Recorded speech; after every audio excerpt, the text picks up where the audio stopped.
ಆರೋಗ್ಯ, ಆಯಸ್ಸು ವೃದ್ಧಿಯಾಗುತ್ತೆ, ಗಟ್ಟಿಯಾಗುತ್ತೆ, ಬಲಿಷ್ಠವಾಗುತ್ತೆ. ಕಣ್ಣಿನ ದೃಷ್ಟಿಯಿಂದ ಅದನ್ನು ನಾವು ಹೀರ್ಕೊಳ್ತೇವೆ. ಫೋಕಲ್ ಲೆಂತ್ ತೇರಿ ಬರುತ್ತೆ. 12 ಇಂಚ್ ಅಂತರದಲ್ಲಿ ಎನರ್ಜಿ ಇದ್ರೆ ಅದನ್ನ ಕಣ್ಣು ಹೀರ್ಕೊಳ್ಳುತ್ತೆ ಅಂತ ಫಿಸಿಕ್ಸ್ ಹೇಳುತ್ತೆ. ಮೂಗಲ್ಲಿ ಒಂದು ಪೈಪು, ಬಾಯಲ್ಲಿ ಒಂದು ಪೈಪು, ICU ಮಲಗಿಸಿರ್ತಾರಲ್ಲ, ನೆನಪಿಸ್ಕೊಳ್ಳಿ ಅವ್ರ ಪರಿಸ್ಥಿತಿನ. BP ಹೋಯ್ತು, ಶುಗರ್ ಹೋಯ್ತು, ಕೊಲೆಸ್ಟ್ರಾಲ್ ಹೋಯ್ತು, ಮಾತ್ರೆ ಬಿಟ್ವಿ ಅಂತ ಹೇಳ್ತಾರೆ. ಶ್ರೀ ಗುರು ಬಸವಲಿಂಗಾಯ ನಮಃ. ಓಂ ನಮಃ ಶಿವಾಯ. ಸರ್ವರಿಗೂ ಭಕ್ತಿಯ ಶರಣಾರ್ಥಿ. ಆತ್ಮೇರೆ, ಬೆಳಗ್ಗೆ ಬೇಗ ಹೇಳೋದ್ರಿಂದ ಆಗುವ ಪ್ರಯೋಜನಗಳು. ಬ್ರಾಹ್ಮಿ ಮುಹೂರ್ತ ಅಂತ ಹೇಳ್ತಾರೆ. ಏನೆಲ್ಲ ಆಗೋದಿಲ್ಲ ಹೇಳಿ. ಯಾರು ಬೆಳಗ್ಗೆ ಬೇಗ ಹೇಳ್ತಾರೆ ಅವ್ರು 100 ವರ್ಷ ಆರೋಗ್ಯವಾಗಿ ಬದುಕೋದು ಗ್ಯಾರಂಟಿ. ನಮ್ಮ ಆಯುರ್ವೇದದಲ್ಲಿ ಹೇಳ್ತಾರೆ, ನಮ್ಮ ಆಯುರ್ವೇದ ಶಾಸ್ತ್ರದಲ್ಲಿ ಯಾವತ್ತೂ ಸುಳ್ಳು ಮಾಹಿತಿ ಇರಲಿಕ್ಕೆ ಸಾಧ್ಯನೇ ಇಲ್ಲ. ಆಚಾರ್ಯರು ಹೇಳ್ತಾರೆ, ಬ್ರಾಹ್ಮಿ ಮುಹೂರ್ತ ಉತ್ತಿಷ್ಟೆ ಸ್ವಸ್ಥೋ ರಕ್ಷಾರ್ಥಮಾಯುಷ. ಬ್ರಾಹ್ಮಿ ಮುಹೂರ್ತದಲ್ಲಿ ಎದ್ದರೆ ಆರೋಗ್ಯ, ಆಯಸ್ಸು ವೃದ್ಧಿಯಾಗುತ್ತೆ, ಗಟ್ಟಿಯಾಗುತ್ತೆ, ಬಲಿಷ್ಠವಾಗುತ್ತೆ, ಪರಿಪೂರ್ಣವಾಗುತ್ತೆ ಅಂತ ಹೇಳ್ತಾರೆ. ಒಂದು ವಚನದಲ್ಲೂ ಸಹ ಹಿಂಗೆ ಹೇಳ್ತಾರೆ, ಶರಣರು ಅಂತೂ ಶರಣನಾಡಿದ ಮಾತು ಶಿವನಾಣೆ ಸಟೆಯಲ್ಲ. ಅಂದರೆ ಶರಣರು ಹೇಳಿದ್ದು ಯಾವತ್ತೂ ಸುಳ್ಳಾಗೋದಿಲ್ಲ. ಅದು ತ್ರಿಕಾಲ ಸತ್ಯ. ಹಿಂದೂ ಸತ್ಯ, ಇವತ್ತು ಸತ್ಯ, ಮುಂದೂ ಸತ್ಯವಾಗಿ ಇರ್ತದೆ. ಹೇಳ್ತಾರೆ, ಸುಪ್ರಭಾತ ಸಮಯದಲ್ಲಿ ಅರ್ತಿಯಲ್ಲಿ ಲಿಂಗವ ನೆನೆದರೆ ತಪ್ಪುವುದು ಅಪಮೃತ್ಯು ಕಾಲಕರ್ಮಗಳೆಲ್ಲ. ದೇವ ಪೂಜೆಯ ಮಾಟ, ದುರಿತ ಬಂಧನದೋಟ, ಶಂಭು ನಿಮ್ಮಯ್ಯ ನೋಟ, ಹೆರೆಹಿಂಗದ ಕಣ್ಬೇಟ. ಸದಾ ಸನ್ನಿಹಿತವಾಗಿರುವುದು ಶರಣೆಂಬುವುದು ನಂಬುವುದು ಜಂಗಮಾರ್ಚನೆಯ ಮಾಟ. ಕೂಡಲ ಸಂಗಮ ದೇವರ ಕೂಡುವ ಕೂಟ. ಅಂದರೆ ಕೂಡಲ ಸಂಗಮ ದೇವರ ಕೂಡುವ ಕೂಟ. ಕೂಡಲ ಸಂಗಮ ದೇವ ಅಂದರೆ ಕೂಡಲ ಸಂಗಮ ಕ್ಷೇತ್ರ ಈ ಬಿಜಾಪುರ ಜಿಲ್ಲೆ ಹಂಗಲ್ಲ. ಇಲ್ಲಿ ಇಡ ಪಿಂಗಳ ಸುಷುಮ್ನ ನಾಡಿಗಳ ಸಂಗಮಕ್ಕೆ ಶರಣರು ಕೂಡಲ ಸಂಗಮ ಕರೆದಿದ್ದಾರೆ. ಆ ಕೂಡಲ ಸಂಗಮದ ಹೆಸರು ಮೊದಲು ಕಪ್ಪಡಿ ಸಂಗಮ ಇತ್ತು, ಈ ಕೂಡಲ ಸಂಗಮ ಅಂತ ಹೆಸರಾಗಿದೆ. ಅಂದರೆ ನಿಜವಾದ ಕೂಡಲ ಸಂಗಮ ಇರುವುದು ಇಲ್ಲಿ. ಮತ್ತಲ್ಲಿ ಐಕ್ಯ ಕ್ಷೇತ್ರ ಶರಣರದು. ಅಲ್ಲಿ ಹೋಗಬಾರ್ದಂತಲ್ಲ, ಅಲ್ಲಿ ಹೋಗಿ ಬಸವಣ್ಣನವರ ಒಂದು ಆಶೀರ್ವಾದ, ಒಂದು ಪ್ರೀತಿಯ ಆ ಒಂದು ಆಶೀರ್ವಾದವನ್ನು ಪಡ್ಕೊಂಡು ಬರೋಣ. ಆದರೆ ಕೂಡಲ ಸಂಗಮ ಇಲ್ಲಿ ಯೋಗಶಾಸ್ತ್ರದಲ್ಲಿ ಶರಣರ ಪ್ರಕಾರ ಕೂಡಲ ಸಂಗಮ ದೇವರ ಕೂಟ ಅಂದರೆ ಕೂಡೋದಂದ್ರೆ ಇಲ್ಲಿ ಜಾಗೃತಿ ಆಗುತ್ತೆ ಆಜ್ಞಾಚಕ್ರ. ಆ ಮೂಲಕವಾಗಿ ಯೂನಿವರ್ಸಲ್ ಎನರ್ಜಿ ನಮಗೆ ಕನೆಕ್ಟ್ ಆಗುತ್ತೆ. ಲಾ ಆಫ್ ಅಟ್ರಾಕ್ಷನ್ ಅಂತಾರೆ. ಬೆಳಗ್ಗೆದ್ದು ಇಷ್ಟಲಿಂಗ ಶಿವಯೋಗ ಮಾಡೋದ್ರಿಂದ ಇಷ್ಟಲಿಂಗದಲ್ಲಿ ಕಾರ್ಬನ್ ಇರ್ತದೆ. ಆ ಕಾರ್ಬನ್ ಸಂಯುಕ್ತಗಳಿರ್ತವೆ. ತುಪ್ಪವನ್ನು ಸುಟ್ಟು ಅದಕ್ಕೆ ಕಾಡಿಗೆಯನ್ನು ಮಾಡಿರ್ತಾರೆ. ಅದರಲ್ಲಿ ಅಂಟ, ರಾಳ, ಚಂದ್ರಕಾಂತ, ಶಿಲ, ಇಂಗಳಿಕ, ರೋಮ, ಮಸ್ತಕಿ, ಗೇರಿ ಬೀಜದ ಎಣ್ಣೆ, ಇವೆಲ್ಲ ಕಾರ್ಬನ್ ಸಂಯುಕ್ತಗಳು ಎನರ್ಜಿಯನ್ನು ಎಳಿತವೆ. ಇದರಲ್ಲಿ ಎಲೆಕ್ಟ್ರಾನ್ಸ್ಗಳು, ಸಾಲಿಡ್ ಕಾರ್ಬನ್ ಇದು ಎಲೆಕ್ಟ್ರಾನ್ಸ್ಗಳಿರ್ತವೆ. ಅದನ್ನು ಕೈ ಮೇಲೆ ಇಟ್ಕೊಂಡಾಗ ಬಿಸಿ ತಗಲಿ ಎಲೆಕ್ಟ್ರಾನ್ಸ್ ಹೊರಗಡೆ ಬಂದು ಕಣ್ಣಿನ ದೃಷ್ಟಿಯಿಂದ ಅದನ್ನು ನಾವು ಹೀರ್ಕೊಳ್ತೇವೆ. ಫೋಕಲ್ ಲೆಂತ್ ತೇರಿ ಬರುತ್ತೆ. 12 ಇಂಚ್ ಅಂತರದಲ್ಲಿ ಎನರ್ಜಿ ಇದ್ದರೆ ಅದನ್ನು ಕಣ್ಣು ಹೀರ್ಕೊಳ್ಳುತ್ತೆ ಅಂತ ಫಿಸಿಕ್ಸ್ ಹೇಳುತ್ತೆ. ಆ ಎನರ್ಜಿ ಮೆದುಳಿಗೆ ಹೋಗಿ ಮೆದುಳಿನಲ್ಲಿ ಅಮೃತ ಸ್ರವಿಕೆ ಆಗುತ್ತೆ. ಮೆಲಟೋನಿನ್, ಡೋಪಮಿನ್, ಆಕ್ಸಿಟೋಸಿನ್ ಹಾಗೂ ಎಲ್ಲ ಮೆದುಳಿಗೆ ಸಂಬಂಧಪಟ್ಟಿರ್ತಕ್ಕಂಥ ಫೀಲ್ ಗುಡ್ ಹಾರ್ಮೋನ್ ಸೆಕ್ರೇಷನ್ ಆಗಿ ಇಡೀ ಎಂಡೋಕ್ರೈನ್ ಸಿಸ್ಟಮ್ ಸಂಪೂರ್ಣವಾಗಿ ಕ್ರಿಯಾಶೀಲವಾಗಿ ಮನುಷ್ಯನ ರಾಸಾಯನಿಕ ಅಂಶಗಳ ಬ್ಯಾಲೆನ್ಸ್ ಆಗಿ ಯಾವ ರೋಗಗಳು ಬರೋದಿಲ್ಲ. This is a beauty of Ishtalinga Shivayoga. Mobile ಯಾರು ಬೇಕಾದ್ರೂ ಬಳಸ್ತಿರಲ್ಲ, ಯಾವ್ದಾದ್ರು ಒಂದು ಜಾತಿಯವರು ಮೊಬೈಲ್ ಬಳಸ್ತಾರೇನು? ಹೇಗೆ ಮೊಬೈಲು, ವಾಚು, TV ಇವೆಲ್ಲ ವೈಜ್ಞಾನಿಕ ಉಪಕರಣಗಳು, ಅದೇ ರೀತಿ ಇಷ್ಟಲಿಂಗನೂ ಸಹ ವೈಜ್ಞಾನಿಕ ಉಪಕರಣ. ಇಷ್ಟಲಿಂಗ ಅದನ್ನು ಯಾರು ಬೇಕಾದ್ರೂ ಎಲ್ಲರೂ ಕಟ್ಕೋಬೋದು. ಮಾದಾರ ಚೆನ್ನ ಎಡೋಹಾರ ಕಕ್ಕಯ್ಯ ಸಮಗಾರ ಅರಳೆಯ ನುಲಿಯ ಚಂದಯ್ಯ ಒಕ್ಕಲಿಗ ಮುದ್ದಣ ತುರ್ಗಾಯ ರಾಮಣ್ಣ ಕುಂಬಾರ ಗುಂಡಯ್ಯ ಮೇದಾರ ಕೇತಯ್ಯ, ಆಮೇಲೆ ಬ್ರಾಹ್ಮಣ ಮಧುರಸ ಒಕ್ಕಲಿಗ ಮುದ್ದಣ ತುರ್ಗಾಯ ರಾಮಣ್ಣ ಕುಂಬಾರ ಗುಂಡಯ್ಯ, ಎಲ್ಲ ಜಾತಿ ವರ್ಗ ವರ್ಣದವರಿಗೂ ಇಷ್ಟಲಿಂಗ ದೀಕ್ಷೆ ಇದೆ. ಗುರುವಿಗೂ ಅದೇ ಲಿಂಗ, ಶಿಷ್ಯನಿಗೂ ಅದೇ ಲಿಂಗ. ಸರ್ವ ಸಮಾನತೆಯ ಲಿಂಗವಿದು. ಆಧ್ಯಾತ್ಮಿಕ ಸಾಧನೆಯ ಲಿಂಗವಿದು. ಆರೋಗ್ಯ ಸಾಧನೆಯ ಲಿಂಗವಿದು. ಸಂಪೂರ್ಣ ಸ್ವಾಸ್ಥ್ಯಕ್ಕಾಗಿ ಬೆಳಗ್ಗೆ ಬೇಗೆದ್ದು ಶಿವಯೋಗ ಮಾಡಿ. ಇನ್ನಷ್ಟು ಮೆರಾಕಲ್ ಆಗುತ್ತೆ. ಗಾಂಧಾರಿ ಮಾಂಧಾರಿ ಅಹೋರಾತ್ರಿಯಲ್ಲೆದ್ದು ಲಿಂಗವ ಪೂಜಿಸಬೇಕು. ಕಾಡನವಿಲುವುದರದ ಮುನ್ನ, ಊರ ಕೋಳಿ ಕೂಗದ ಮುನ್ನ, ಗೋವನ್ನು ಕೊಲ್ಲುವ ರಕ್ಕಸರ ಧ್ವನಿ ಕೇಳದ ಮುನ್ನ ಲಿಂಗವ ಪೂಜಿಸಬೇಕು ಅಂತ ಶರಣರು ಹೇಳ್ತಾರೆ. ಬೆಳಗ್ಗೆ ಗಾಂಧಾರಿ ಅಂದರೆ 12ರಿಂದ 3 ಗಂಟೆ ಮುಹೂರ್ತ, ಮಾಂಧಾರಿ ಅಂದರೆ 3 ಗಂಟೆಯಿಂದ 6 ಗಂಟೆವರೆಗೂ ಮುಹೂರ್ತ ಇರ್ತದೆ. ಇದನ್ನ 3 ಗಂಟೆಯಿಂದ 6 ಗಂಟೆ ಇರ್ತಕ್ಕಂಥ ಮುಹೂರ್ತವನ್ನೇ ಬ್ರಾಹ್ಮ ಮುಹೂರ್ತ, ಬ್ರಹ್ಮಿ ಮುಹೂರ್ತ ಅಂತ ಹೇಳ್ತಾರೆ. ಬ್ರಹ್ಮ ಅಂದರೆ ಸೃಷ್ಟಿ ಉದಯ, ಬ್ರಹ್ಮ ಅಂದರೆ ಹುಟ್ಟೋದು, ಅಂದರೆ ನಮ್ಮ ಶರೀರದಲ್ಲಿ ಜೀವಕೋಶಗಳ ಪುನರ್ರಚನೆ. ಪುನರ್ ರೆಜ್ಯುವಿನೇಷನ್ ಇವೆಲ್ಲ ನಡೀತಾ ಇರ್ತದೆ. ಅದಕ್ಕೆ ಬೆಳಗ್ಗೆ ಬೇಗ ಹೇಳ್ಬೇಕು.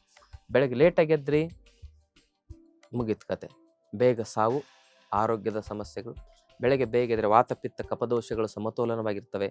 ನಾವೇನೇ ಸಂಕಲ್ಪ ಮಾಡಿದರೂ ಬೇಗ ರೀಚ್ ಆಗುತ್ತೆ ವಿಶ್ವಶಕ್ತಿಗೆ. ಲಾ ಆಫ್ ಅಟ್ರಾಕ್ಷನ್ ಅಂತಾರೆ, ಯೂನಿವರ್ಸಲ್ ಟ್ರಾಫಿಕ್ ಇರೋದಿಲ್ಲ.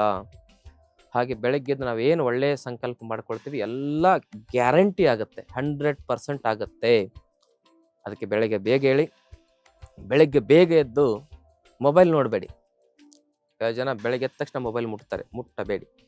ಯೋಗ ಪ್ರಾಣಾಯಾಮ ಮಾಡಿ. ಏನು ಯೋಗ ಪ್ರಾಣಾಯಾಮ ಮಾಡಬೇಕು? ನಮ್ಮ ಮಹಾಮನೆಯಲ್ಲಿ, ಆರೋಗ್ಯ ಮಹಾಮನೆಯಲ್ಲಿ ಪ್ರತಿದಿನ ಇದು ತಿಂಗಳಿಗೆ 5 ದಿನ ಶಿಬಿರ ಇರ್ತದೆ. ಅಲ್ಲಿ ನಾವು 4 ಗಂಟೆಗೆ ಎಬ್ಬಿಸ್ತೇವೆ ಜನರನ್ನು. ಎಬ್ಬಿಸಿ ಯೋಗ ಮಾಡಿಸ್ತೇವೆ 5 ದಿವಸ. 5 ದಿವಸದಲ್ಲಿ ಅವ್ರಿಗೆ BP ಹೋಯ್ತು, ಶುಗರ್ ಹೋಯ್ತು, ಕೊಲೆಸ್ಟ್ರಾಲ್ ಹೋಯ್ತು, ಮಾತ್ರೆ ಬಿಟ್ವಿ ಅಂತ ಹೇಳ್ತಾರೆ. ಯಾಕೆ? ಬ್ರಾಹ್ಮಿ ಮುಹೂರ್ತದ ಶಕ್ತಿ ಅದು. ಅದಕ್ಕೆ ಆ ಶಿಬಿರಕ್ಕೆ ತಾವೆಲ್ಲ ಭಾಗವಹಿಸಿ ಆರೋಗ್ಯದ ಬಗ್ಗೆ ಮಾಹಿತಿಯನ್ನು ಪಡ್ಕೊಳ್ಳಿ. ಆಮೇಲೆ ಬ್ರಹ್ಮ ಮುಹೂರ್ತದಲ್ಲಿ ಏಳೋದ್ರಿಂದ ನಮ್ಮಲ್ಲಿ ಜೀವಕೋಶಗಳು ಶಕ್ತಿಯುತವಾಗ್ತವೆ. ಏಕ ಹವಾ ಸೌದವ. ಬೆಳಗ್ಗೆ ಓಜೋನ್ ಪದರ ಕೆಳಗೆ ಬಂದಿರ್ತದೆ, ವಾತಾವರಣದಲ್ಲಿ ದಟ್ಟವಾಗಿ ಆಕ್ಸಿಜನ್ ಇರ್ತದೆ. ಆಕ್ಸಿಜನ್ ಏನಂದ್ರೆ ಅದರಂತ ಔಷಧಿನೇ ಯಾವುದಿಲ್ಲ. ಅದಕ್ಕೆ ಏಕ ಹವಾ ಸೌದವ ಅಂತ ಕರೀತಾರೆ. ಒಳಗಡೆ ಪರಿಪೂರ್ಣವಾಗಿ ಆಕ್ಸಿಜನ್ ಹೋಗಿ ಎಲ್ಲ ಜೀವಕೋಶಗಳನ್ನು ರಿಪೇರಿ ಮಾಡುತ್ತೆ. ಆ ರಿಪೇರಿ ಆಯಿತು ಅಂದರೆ ನಮ್ಗೆ ಯಾಕೆ ಬೇಕು ಮೆಡಿಸನ್? ದೇಹ ಸ್ವಯಂ ಆ ಒಂದು ರೋಗಗಳನ್ನು ನಿವಾರಣೆ ಮಾಡ್ಕೊಳ್ತಕ್ಕಂಥ ಶಕ್ತಿಯನ್ನು ಹೊಂದಿದೆ. ಔಷಧಿಯನ್ನು ತೆಗೆದುಕೊಂಡರೆ ಆರೋಗ್ಯ ಸಿಗೋದಿಲ್ಲ. ಔಷಧಿ ಶರೀರದಲ್ಲಿ ಜೀರ್ಣವಾಗುವ ಶಕ್ತಿ ನಮ್ಮ ಜೀವಕೋಶಗಳಿಗಿದ್ದರೆ ಆರೋಗ್ಯ. ನಮ್ಮಲ್ಲಿ 100 ಜನ ಚಿಕಿತ್ಸೆ ಕೊಟ್ಟರೆ 90 ಜನ ವಾಸಿ ಆಗ್ತಾರೆ, ಇನ್ನು 10 ಜನ ಬೈಕೊಂಡು ಹೋಗ್ತಾರೆ, ಗುರುಗಳು ಸರಿ ಇಲ್ಲ ಅಂತೇಳಿ. ನಾವೇನು ನಮ್ಮ ಪ್ರಯೋಗ ನಾವು ಮಾಡ್ತೇವೆ. ಅದು ಯಾಕೆ ವಾಸಿ ಆಗಿಲ್ಲ ಅಂತ ತಿಳ್ಕೊಳ್ಳಲ್ಲ ಅವರು. ಅವರಲ್ಲಿ ಆ ಔಷಧಿನ ಹೀರ್ಕೊಳ್ಳೋ ಶಕ್ತಿನೇ ಇರೋದಿಲ್ಲ. ಏನು ಮಾಡಬೇಕು? ಅಗಸ ನೀರೊಳಗಿರ್ದು ಬಾಯಾರಿ ಸತ್ತಂತೆ ಅಂತ ಹೇಳ್ತಾರೆ. ಹಂಗೆ ಅವ್ರ ಪರಿಸ್ಥಿತಿ ಇರ್ತದೆ. ಅದು ಬೈಕೊಂಡ್ರೆ ಅವ್ರು ಬೈಕೊಂಡು ಹೋಗ್ತಾರೆ. ಆದರೂ ಸಮಾಧಾನ ಮಾಡಿ ಕಳಿಸ್ತೇವೆ. ಯಾಕಂದರೆ ನಮಗೆ ಬೈಯೋರು ಬೇಕು, ಹೊಗಳೋರು ಬೇಕು. ನಿಂದಿಸುವನೊಬ್ಬ, ಸ್ತುತಿಸುವನೊಬ್ಬ. ಇವರಿಬ್ಬರೂ ನಮ್ಮ ಶಿವಯೋಗಿಯ ಪರಮ ಬಂಧುಗಳಯ್ಯ. ಇನ್ನು ಬೈದವ್ರಿಗೆ ನಾವು ಇಷ್ಟಪಡ್ತೇವೆ, ಯಾಕಂದರೆ ಅವರು ನಮ್ಮನ್ನು ಇನ್ನಷ್ಟು ಜಾಗೃತಗೊಳಿಸ್ತಾರೆ. ಅದಕ್ಕಾಗಿ ನಮ್ಮ ಪ್ರಯತ್ನ ನಾವು ಮಾಡಬೇಕು. ಜನ ಮೆಚ್ಚಲಿಕ್ಕೆ ಆಗದಿದ್ರೆ ಮನ ಮೆಚ್ಚಿಸಿ ಬದುಕಬೇಕು. ಜನ ಮೆಚ್ಚಿ ಬದುಕಿಸೋದು ನಾಟಕ ಮಾಡ್ಬೋದು, ಮನ ಮೆಚ್ಚಿ ಬದುಕೋದು ಕಷ್ಟ. ಅದಕ್ಕೆ ಬೆಳಗ್ಗೆ ಎದ್ದಾಗ ನಮ್ಮ ಮನಸ್ಸು ಮೆಚ್ಚಿ ನಾವು ಬದುಕ್ತೇವೆ. ಇಂಟರ್ನಲ್ ಪ್ಯೂರಿಟಿ ಬರ್ತದೆ. ತನು ಶುಚಿ, ಮನಶುಚಿ, ಭಾವ ಶುಚಿ, ನಡೆ ಶುಚಿ, ನುಡಿ ಶುಚಿ. ಇವೇ ತೀರ್ಥಕ್ಷೇತ್ರಗಳು. ತನು ಮನ ಭಾವ ನಡೆ ನುಡಿ ಸ್ವಚ್ಛ ಮಾಡಿಕೊಂಡ್ರೆ ನಮ್ಮ ಜೀವನದಲ್ಲಿ ಯಾವ ರೋಗಗಳು ಬರೋದಿಲ್ಲ. ಬೆಳಗ್ಗೆ ಏಳೋದ್ರಿಂದ ದೇಹ ಕಂಪ್ಲೀಟ್ ಕ್ಲೀನ್ ಆಗುತ್ತೆ. ಮಲಬದ್ಧತೆ, ಗ್ಯಾಸ್ಟ್ರಿಕ್ ಯಾವುದೂ ಇರೋದಿಲ್ಲ. Cleanliness is A next godliness ಅಂತ ಹೇಳ್ತಾರೆ. ಅಂದರೆ ಹೊರಗಡೆ ಎಲ್ಲೂ ಇಲ್ಲ, ಒಳಗಡೆನೇ ನಮ್ಮಲ್ಲಿ ಎಲ್ಲ ಶಕ್ತಿ ಇದೆ. ಎಲ್ಲೂ ಹುಡುಕಿದೆ ಇಲ್ಲದ ದೇವರ ಕಲ್ಲು ಮಣ್ಣಗಳ ಗುಡಿಯೊಳಗೆ ಇಲ್ಲೇ ಇರುವ ಪ್ರೀತಿ ಸ್ನೇಹಗಳ ಗುರುತಿಸ್ತಾದೆ ನಮ್ಮೊಳಗೆ ಅಂತ ಹೇಳ್ತಾರೆ. ಗುಡಿಯ ನೋಡಿರಣ್ಣ, ದೇಹದ ಗುಡಿಯ ನೋಡಿರಣ್ಣ ಅಂತೇಳಿ ನಮ್ಮ ಶಿಶುನಾಳ ಶರೀಫ್ ಅಜ್ಜ ಹೇಳ್ತಾರೆ. ಮತ್ತೆ ಹೇಳ್ತಾರೆ, ಉಳ್ಳವರು ಶಿವಾಲಯ ಮಾಡುವರು, ನಾನೇನು ಮಾಡಲಿ ಬಡವನಯ್ಯ, ಕಾಲೇ ಕಂಬವಯ್ಯ, ದೇಹವೇ ದೇವಾಲಯವಯ್ಯ, ಶಿರವೇ ವನ್ನ ಕಳಶವಯ್ಯ ಅಂತ ಹೇಳ್ತಾರೆ. ಹಾಗೆ ಬೆಳಗ್ಗೆ ಎದ್ರೆ ಹಂಗಾಗತ್ತೆ. Walking temple and talking god ಆಗುತ್ತೆ ಶರೀರ. ಲೇಟಾಗಿದ್ರೆ ಇದು ಶವ ಆಲಯವಾಗುತ್ತೆ, ಶವ ಆಗುತ್ತೆ. ಬೇಗೆದ್ರೆ ಶಿವಾಲಯವಾಗುತ್ತೆ. ಅದಕ್ಕೆ ಬೆಳಗ್ಗೆ ಬೇಗೆದ್ರೆ ಸರ್ಕೇಡಿಯನ್ ರಿದಮ್ ಬ್ಯಾಲೆನ್ಸ್ ಆಗುತ್ತೆ. ವೈಜ್ಞಾನಿಕ ವಿಚಾರ ಮಾಡೋಣ. ಸರ್ಕೇಡಿಯನ್ ರಿದಮ್ ಅಂತ ಹೇಳ್ತಾರೆ, ಅದು ಬ್ಯಾಲೆನ್ಸ್ ಆಗುತ್ತೆ. ಮತ್ತು ಬೆಳಗ್ಗೆ ಬೇಗ ಹೇಳೋದ್ರಿಂದ ನಮ್ಮ ದೋಷಗಳು ಸಮತೋಲವಾಗಿರ್ತವೆ. ಸಪ್ತ ಧಾತುಗಳು ಅವು ಬ್ಯಾಲೆನ್ಸ್ ಆಗಿರ್ತವೆ. ಪಂಚ ಪ್ರಾಣಗಳು ಪರಿಶುದ್ಧವಾಗಿರ್ತದೆ. ಪಂಚಮಹಾಭೂತಗಳು ಪರಿಶುದ್ಧವಾಗಿ ಶಕ್ತಿಯುತವಾಗಿರ್ತದೆ. ಇದಿಷ್ಟಿದ್ದರೆ ಮನುಷ್ಯ 100 ವರ್ಷಕ್ಕಿಂತ ಹೆಚ್ಚು ಆರೋಗ್ಯ ನೆಮ್ಮದಿಯಿಂದ ಬದುಕೋದು ಶತ ಸಿದ್ಧ, 100ಕ್ಕೆ 100 ಸತ್ಯ. ಅದಕ್ಕಾಗಿ ಬೆಳಗ್ಗೆ ಬೇಗ ಹೇಳಿ ಪುಣ್ಯಾತ್ಮರ. ಬೆಳಗ್ಗೆ ಬೇಗ ಹೇಳ್ಬೇಕಂದ್ರೆ ರಾತ್ರಿ ಬೇಗ ಮಲ್ಕೊಳ್ಳಿ. 6 ಗಂಟೆ 7 ಗಂಟೆ ಒಳಗಡೆ ಪ್ರಸಾದ ಮಾಡಿ. ಪ್ರಸಾದ ಅಂದರೆ ನೀವು ಊಟ ಅಂತೆಲ್ಲ, ಅದಕ್ಕೆ ಪ್ರಸಾದ ಅನ್ನಿ ಮೇಲೆ ಊಟ ಅನ್ನಬೇಡಿ. ನಮ್ಮ ಶರಣರು ಹೇಳ್ತಾರೆ ಅದಕ್ಕೆ ಪ್ರಸಾದ ಅಂತ ಹೇಳ್ತಾರೆ. ಹಾಗೆ ಪ್ರಸಾದ ಭಾವನೆಯಲ್ಲಿ ಸೇವನೆ ಮಾಡಿ. ಮೊಬೈಲ್ ನೋಡಬೇಡಿ, TV ನೋಡಬೇಡಿ. ಪ್ರಸಾದ ಮಾಡೋ ಸಂದರ್ಭದಲ್ಲಿ ಬೇಗ 9 ಗಂಟೆ ಒಳಗೆ ಮಲಗಿ ಬೆಳಗ್ಗೆ 4-5 ಗಂಟೆ ಒಳಗೆ ಎದ್ದು ಯೋಗ ಪ್ರಾಣಾಯಾಮ ಮಾಡಿ. ಎಲ್ಲಿರ್ತಾವೆ ಕಾಯಿಲೆ ಓಡೋಗ್ಬಿಡ್ತವೆ, ದಿಕ್ಕಾಪಾಲಾಗ್ತವೆ. ಸುಮ್ಮನೆ ಸಾಯೋವರೆಗೂ ಔಷಧಿ ತಿಂದು ಆಸ್ಪತ್ರೆಗೆ ಬಿಲ್ ಕಟ್ಟಿ, ಮಕ್ಕಳಿಗೆ ತೊಂದರೆ ಮಾಡಿ, ನಾವು ಆಸ್ಪತ್ರೆಯಲ್ಲಿ ನರಳಾಡಿ, ಮೂಗಲ್ಲೊಂದು ಪೈಪು, ಬಾಯಲ್ಲೊಂದು ಪೈಪು, ICUನಲ್ಲಿ ಮಲಗಿಸಿರ್ತಾರಲ್ಲ, ನೆನಪಿಸ್ಕೊಳ್ಳಿ ಅವ್ರ ಪರಿಸ್ಥಿತಿನ. ಆತ್ಮದ್ರೋಹ, ಆತ್ಮಹಿಂಸೆಯನ್ನು ಮಾಡಿ ಸಾಯೋದು ಬೇಡ. ಬೆಳಗ್ಗೆ ಬೇಗೆದ್ದು ಚೆನ್ನಾಗಿರೋಣ. ಸಾಯೋವರೆಗೂ ಯಾವ ಪಕ್ಷಿ ಪ್ರಾಣಿಗಳು ತಮ್ಮ ಆಹಾರವನ್ನು ಬೇರೆಯವ್ರ ಕಡೆಯಿಂದ ತರಿಸ್ಕೊಂಡು ತಿನ್ನಲ್ಲ, ಬೆಡ್ರಿಡನ್ ಆಗಲ್ಲ. ತಮ್ಮ ಆಹಾರ ತಾವೇ ಹುಡುಕಿ ತಿಂತವೆ, ಸಾಯೋವರೆಗೆ ಸ್ವಾವಲಂಬಿಗಳಾಗಿ ಬದುಕ್ತವೆ. ನಾವು ಕೂಡ ಹಾಸಿಗೆ ಹಿಡಿದು ನರಳಾಡಿ ಸಾಯಬಾರ್ದಂದ್ರೆ ಬೆಳಗ್ಗೆ ಬೇಗ ಹೇಳೋಣ ಅಂತಕ್ಕಂಥ ರೂಢಿಯನ್ನು ಇಟ್ಕೊಳ್ಳೋಣ. ಹಾಗೆ ತಾವು ನಮ್ಮ ಆಶ್ರಮದಲ್ಲಿ ಮಹಾಮನೆಯಲ್ಲಿ ಆರೋಗ್ಯ ಶಿಬಿರ ಇರ್ತದೆ, ಅದಕ್ಕೆ ಭಾಗವಹಿಸಿ ಇನ್ನಷ್ಟು ಆರೋಗ್ಯದ ಮಾಹಿತಿ ಕೊಡ್ತೇವೆ. ಮಕ್ಕಳಿಗೆ ಮೇ 11ರಿಂದ 15 ಶಿಬಿರ ಇದೆ. ಅಲ್ಲಿ ಮಕ್ಕಳ ಆರೋಗ್ಯದ ಸಮಸ್ಯೆಗಳಿಗೆ ಯೋಗ ಆಯುರ್ವೇದದ ಮೂಲಕ ಅವ್ರಿಗೆ ತಿಳಿಯಂಗೆ ಹೇಳ್ತೇವೆ, ಪರಿಹಾರವನ್ನು ತಿಳಿಸ್ಕೊಡ್ತೇವೆ. ನಿಮ್ಮ ಮಕ್ಕಳು ಚೆನ್ನಾಗಾಗ್ತಾರೆ, ಓದೋದ್ರಲ್ಲೂ ಚೆನ್ನಾಗಾಗ್ತಾರೆ, ಆರೋಗ್ಯದಲ್ಲಿ ಚೆನ್ನಾಗಾಗ್ತಾರೆ. ಯಾಕಂದರೆ ಮಕ್ಕಳಿಗೆ ಎಜುಕೇಷನ್ ಒಂದೇ ಮುಖ್ಯ ಅಲ್ಲ, ಸಂಸ್ಕಾರ ಭಾಳ ಮುಖ್ಯ. ಸಂಸ್ಕಾರ ಇಲ್ಲದೆ ಇರೋದ್ರಿಂದ ಏನು ಮಾಡ್ತಾರೆ, ವೃದ್ಧಾಶ್ರಮ ಕಳಿಸ್ತಾರೆ ನಮ್ಮನ್ನು. ನೋಡಿ, ಮಕ್ಕಳಿಗೆ ಹೆಚ್ಚು ಶಿಕ್ಷಣ ಕೊಟ್ಟಾಗ ಈಗ ವೃದ್ಧಾಶ್ರಮದಲ್ಲಿ ಇರೋದು ಯಾರು? ಇಂಜಿನಿಯರ್, ಡಾಕ್ಟರ್, IAS ಆಫೀಸರ್ ತಂದೆ ತಾಯಿಗಳೇ ಹೊರತು ರೈತರ ತಂದೆ ತಾಯಿಗಳು, ಬಡವರ ಕೂಲಿ ಕಾರ್ಮಿಕರ ತಂದೆ ತಾಯಿಗಳು ಯಾರೂ ಇಲ್ಲ. ಯಾಕಂದರೆ ಬರೀ ನಾವು ಶಿಕ್ಷಣ ಕೊಟ್ವಿ, ಸಂಸ್ಕಾರ ಕೊಡಲಿಲ್ಲ. ಅದಕ್ಕಾಗಿ ಮಕ್ಕಳಿಗಾಗಿ ಯೋಗ ಸಂಸ್ಕಾರ, ಭಾರತೀಯ ಸಂಸ್ಕಾರವನ್ನು ತಿಳಿಸುವ ಶಿಬಿರವೇ ಈ ಶಿಬಿರ. 5 ದಿನದ ಬಾಲ ಯೋಗ ಶಿಬಿರ, ಆರೋಗ್ಯ ಶಿಬಿರ.